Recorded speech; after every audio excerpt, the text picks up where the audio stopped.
Okay, we're going to hear next from Dr. Lowe. She is a staff psychiatrist at the Savannah Seabach. Really glad to have her here. She's also a veteran herself. I'll turn it over to you. Thank you. Thank you all for being here and listening to this today. So I'm going to be talking mostly about mental health medications in pregnancy and postpartum. I know there are a lot of related important time frames and situations like leading up to pregnancy, breastfeeding, um, loss or termination of a pregnancy, fertility treatment. All those are important. Um, Today I'm going to be focusing mostly on general concepts, and some of them apply to those situations, but just um, today we'll mostly be focusing on pregnancy, postpartum, just for time. So first, I'm going to talk a little bit about the history of how we got to the point of there being a lot of just general anxiety about mental health medications in pregnancy overall. Um, then I'll talk about how our perspective has moved forward from that and changed. Um, After that, I will make a couple of suggestions and recommendations of where to start and how to use this information. Then we'll wrap up. So just a quick note, I'll be saying fetus. That is the term we use to refer to an unborn human being after 8 weeks. Baby just refers to after delivery. So the background, so it's really common for women to become pregnant or try to become pregnant and assume they should just stop their mental health medications. So this slide is kind of about, this part is just about where that came from, since it's really not consistent with our current ideas. And then in the 50s and 60s, there was a horrible disaster with a medication called thalidomide. It was a medication that was used for nausea and as a sedative for women during pregnancy. In the 60s, we learned that it caused very severe birth defects and disabilities to babies who were born from moms who had taken thalidomide. This is Dr. Oldham. A quick note. So it actually, thalidomide never even got FDA approved in the United States because of this woman. She just started her job with the FDA reviewing new medications, and she stopped thalidomide from moving forward in the being approved for marketing because there wasn't enough safety information on it. So that's an aside, but you can. Uh, so that's one of the factors that led to kind of the mindset of, okay, we need to stop because of all those birth defects we saw with thalidomide all over the world. That's that was kind of the philosophy. You can't take a medication at all when you're pregnant. So it was also an earlier perspective was that it's not ethical to study medications during pregnancy because of the risk to the fetus. Um, Now the reality is and always has been that mothers develop medical conditions too, just like anyone else does during pregnancy. And it's important to treat those medical illnesses or mental health conditions for her to be able to have a healthy baby and also be healthy herself.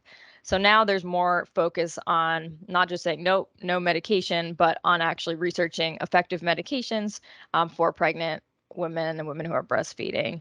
So this slide here is just to show how common these issues are. I think sometimes women will feel alone in these issues, but they're just incredibly common. Um, just in the first numbers are just about general medications during pregnancy. In the first trimester, over 80% of women take at least one medication. Also, in the first trimester, nearly 30% of women will, at least for some time, take 4 or more medications. So, women are taking medications during pregnancy. Mental health conditions during pregnancy and postpartum are also extremely common. I'm using depression and anxiety as an example here. About 14% or 1 in 7 women experience depression and anxiety either during pregnancy or in the first several weeks after delivery. Tying those two together, mental health medications during pregnancy are also very common. Nearly 8% of pregnancies have the mom has taken an antidepressant, anti-anxiety medication. Um, Other types of medications would be less common, but that's really only speaking to the medications for depression in that statistic of almost 10%. So next, the CDC has this term of treating for two. So rather than thinking of this as should I take a medication if I'm trying to become pregnant or if I am pregnant, we can take that like should question really out of it completely. Um, a better way to think about it, that's not all this pressure, and is actually more beneficial, is to look at it as the question of what are the risks of the medication to the mom versus what are the risks of the untreated mental health condition like depression or anxiety or others on both the mom and the fetus. So it's a risk question, not a should question. So we know that basically what happens to the mom during pregnancy happens to the baby as well. So the physiological, that anxiety, panic, depression, staying in bed, not being able to, not feeling up to exercising, having trouble making decisions, having a hard time making it uh, to OBGYN appointments.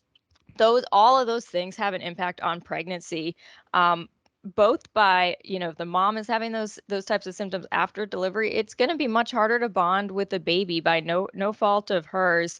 But we also know that untreated depression and anxiety in pregnancy can actually can increase the risks of objective issues like untreated depression and anxiety can result in a higher risk of early delivery, preterm delivery, smaller birth weights, and lower APGAR scores, which are basically function of the baby right at delivery.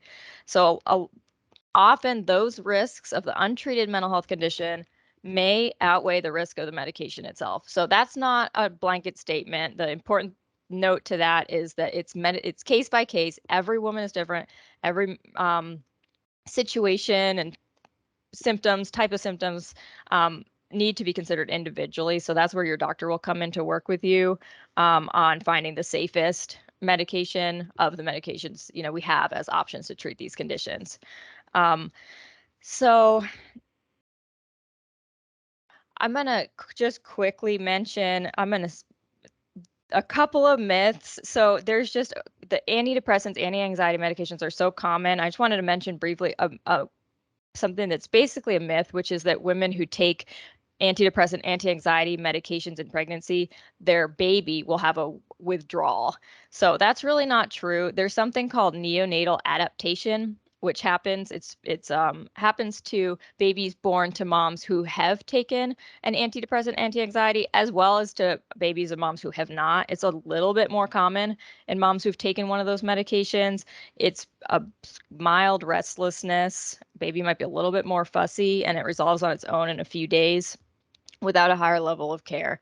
So that's a common misconception. I mean, there are medications that may cause a withdrawal, but again, case by case, a lot of the very common medications do not cause a withdrawal. So basically, what do we do about these issues? First, it's great that you're here and listening to this and investing time and energy into your health and well-being. So as far as steps you can take after that, so just in general, knowing your medications, what you're actually taking and putting in your body, that could be prescription medications, over-the-counter vitamins, supplements, really anything. So just in general, you can kind of think about what's healthy even before even thinking about pregnancy. So it's also important as you're educating yourself to be mindful of things like the internet. A lot of the information with mental health, unfortunately, is still biased with a lot of stigma. It may be out of date and old school, and that's just really not helpful. So it's important.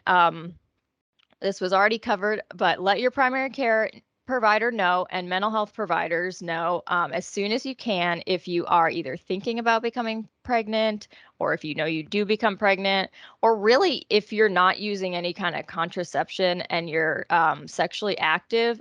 It's important to remind your doctors about that as well, and it's something we try to make ask about, but it's something to be aware of that, if you're not using a contraception, it's important to think about these as potential issues. Important to know the details of the medications and supplements. Also, if you are using alcohol, tobacco, substances, we're not here to judge anyone about that. We're here to offer treatment options for those issues during and also outside of pregnancy. So, we just want to connect you with options. So if that is an issue, any type of substances, alcohol, and you're trying to become pregnant or you are, let us know so we can talk to you about treatment. Also, just of course, optional, but if you do have a history of trauma or trauma-related symptoms, pregnancy can be especially hard. The treatment can be especially hard. So, you don't necessarily have to go into detail if you don't want to, but just letting your providers, your OBGYN, primary care, and your mental health providers that you have those trauma-related issues can really help providers to tailor their treatment, modify things, and just be considerate and aware in their treatment. Also wanted to let you know, your mental health providers, we can also coordinate with your medical providers. We have the expertise in mental health, so we're definitely glad to work with you, but we can also help with that coordination since we have that extra information. Another topic is if you don't feel comfortable and you just feel like you're not getting the answers to the questions that you may have, and you're just kind of struggling to feel confident in these decisions, it's okay to request a second opinion. It's important to make sure you're getting answers to all your questions. So that's something that happens a lot. You're welcome to do that if you need to. And then important reminder, you're welcome. This is in general, pregnancy or not, but especially during pregnancy, sometimes our appointment timeframes are booked quite far, and that's really not helpful for pregnancy. So you always have the option to walk into any VA medical facility nationwide to be seen by mental health. So if you walk in, come over to mental health area, someone will talk to you or see you and will help. So in conclusion, there's still a lot to be learned. Every situation is different, which is why it's so important to involve mental health in this decision-making process. But just keep in mind, it's not a should issue. It's an issue of what's going to be healthy for you as a mom is also going to be helpful to the baby. And we're here to help with that. So these are just some research. There are lots of good resources. These are two that are especially good. The first one, Mother to Baby, is a website that has these fact sheets that are up to date, all evidence-based on medications, but also about the conditions themselves, like, alcohol use, depression. And then it also has an option where you can call, text, chat, or email a staff member with that website for a free personal discussion about pregnancy breastfeeding that's available. And they also have links to other resources. So this is it's an excellent website. Sometimes I'll even use that in my sessions when we're talking about these issues with veterans.